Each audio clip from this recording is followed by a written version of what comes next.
dominator of LA here. So not only were you the winner of the Redondo Beach 10K championships, now you're the winner of the 5K. Tell me a little bit about the race, how you felt, and how it went for you. Yeah, I felt great today. It's funny that it was 6 months ago and we had an ocean backdrop again, and I've had some trials and tribulations since then. Didn't run quite to my standard at Los Angeles, so this was really a get back in the saddle race for me today. My first race in a month. Felt kind of tentative about my leg speed, but confident in my endurance. But when that first mile uphill, that was a strength mile. That's not a speed mile, that's a strength mile.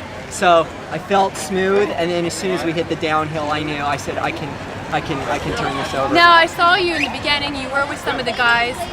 Were they helping pull you, and did you have a strategy through the whole way? What was that? The strategy was to stay up front and lead. I like to control the race from the front. But a Santa Monica Track Club runner took off. I know this runner, and I know his sprints are often ephemeral, and I said, if I can just keep up with him and not lose sight. You can just hang in there, you'll be gone. We'll drop the field, one, and two, once I pass him, he's not going to have anything left. So once I had that, my role at that point was just to stay the course, keep the leg turnover, and feel good again. I mean, coming down this stretch a month ago in LA, my head was low, I was just grinding metal, so it was just great to be. Well, this is not an easy course. I mean, no. it appears to be flat because it's Santa Monica when you're driving, but when you're running, it's not quite the road mile that you expect it to be. I mean, the road 5K you expect it to be. I know, and I shouldn't have cocked my head when you said good time, because I did want to run under 15 minutes, but you're absolutely right. You know, that uphill towards San Vicente, it's taxing. And your standards tend to be a little bit higher than most people's standards, so you got to give yourself that. I do.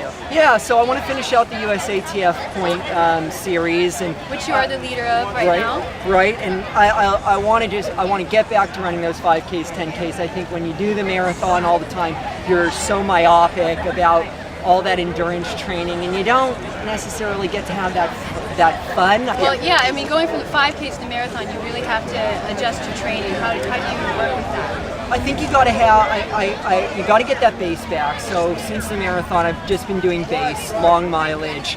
I think it's going to come down to me being able to run more of my runs at solid marathon pace, like I've been doing.